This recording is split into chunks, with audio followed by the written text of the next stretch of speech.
സജ്ജനങ്ങളെ, പുസ്തകജ്ഞാനവും മസ്തകജ്ഞാനവും ഉണ്ടെന്നറിയുക. സിദ്ധാന്ത തലവും പ്രായോഗിക തലവും പോലെ മനസ്സിൻ്റെയും ബുദ്ധിയുടെയും തലത്തിലിരുന്നു കൊണ്ട് വ്യക്തത വരാതെ കർമ്മങ്ങൾ ആയാസപ്പെട്ട് ചെയ്യുമ്പോൾ ഗുരുകൃപ കൊണ്ട് മനസ്സിനും ബുദ്ധിക്കും അപ്പുറം ആത്മാവിൽ ചെന്നെത്തി വ്യക്തതയും സ്വസ്ഥതയും വന്ന് കർമ്മങ്ങൾ അനായാസേന ചെയ്ത് കർമ്മബന്ധങ്ങൾ തീർത്തു പോകാൻ അവസരം ഒരുക്കുന്നു.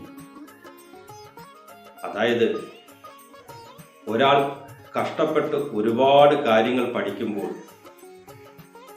ഓർമ്മയിൽ നിന്നും ഓർത്തെടുത്ത് കർമ്മം ചെയ്യാൻ ബാധ്യസ്ഥനായി തീരുമ്പോൾ ഗുരുകൃപ കൊണ്ട് ആയാസമില്ലാതെ ആ ജീവന് വേണ്ട അറിവുകൾ അവിടെ ഒഴുകിയെത്തുന്നത് എന്നാണ് യാഥാർത്ഥ്യം.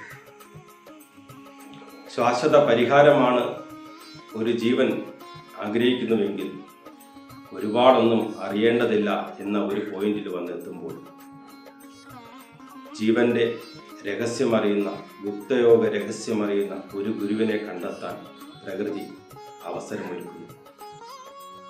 അങ്ങനെ ആ ജീവന് വേണ്ട അറിവുകൾ ഗുരു പകർന്നു നൽകി മോക്ഷത്തിലേക്ക് നയിക്കുന്നു.